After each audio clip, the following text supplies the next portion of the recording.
Bonjour, je suis Dr Sarah Burso, pédiatre à Paris. Aujourd'hui, nous allons parler de la mononucléose infectieuse. Cette maladie est une maladie infectieuse virale causée par l'Epstein-Barr virus appelé EBV. C'est une maladie essentiellement asymptomatique chez le nourrisson. Il faut savoir qu'elle touche surtout l'enfant avant 6 ans. La primo-infection à EBV peut s'exprimer aussi par des symptômes non spécifiques comme une fièvre prolongée ou encore une angine peu sensible aux antibiotiques. Il s'agit d'une maladie contagieuse qui est transmise par la salive, mais aussi par les ustensiles contaminés comme les couverts ou les brosses à dents. Chez l'adolescent, on l'appelle encore la maladie du baiser ou la maladie des amoureux. L'incubation est longue, elle dure 4 à 6 semaines.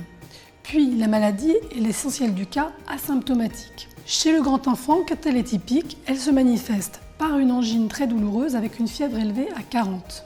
L'enfant se plaint de fatigue, de maux de tête et il a un cou déformé par des ganglions cervicaux très douloureux et très volumineux. Il se plaint de courbatures et aussi d'un manque d'appétit.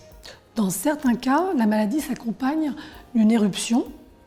Cette maladie va durer 15 jours à 3 semaines, mais il faut savoir qu'une fatigue durable peut persister plusieurs semaines, voire plusieurs mois.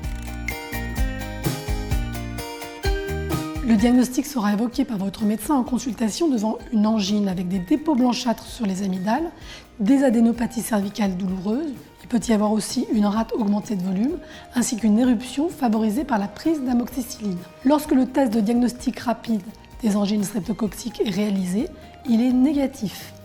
Enfin, le diagnostic sera affirmé par la présence d'anticorps dans le sang, anti-EBV, ou alors la positivité du MNI test. L'évolution de la mononucléose infectieuse est marquée par une fatigue constante. D'ailleurs, on recherche la mononucléose infectieuse dans les syndromes de fatigue chronique de l'adolescent. L'enfant va présenter des douleurs diverses, il peut présenter aussi une fièvre prolongée ou encore un amaigrissement modéré et enfin des ganglions qui peuvent persister pendant plusieurs semaines et rester sensibles. Il n'existe pas de prévention de la mononucléose infectieuse, en particulier pas de vaccin. Il faudra simplement respecter des mesures d'hygiène simples afin d'éviter la propagation du virus. J'espère que ces conseils vous ont été utiles. Au moindre doute, vous consultez votre médecin et sinon je vous retrouve bientôt sur la chaîne Doctissimo Maman pour d'autres vidéos.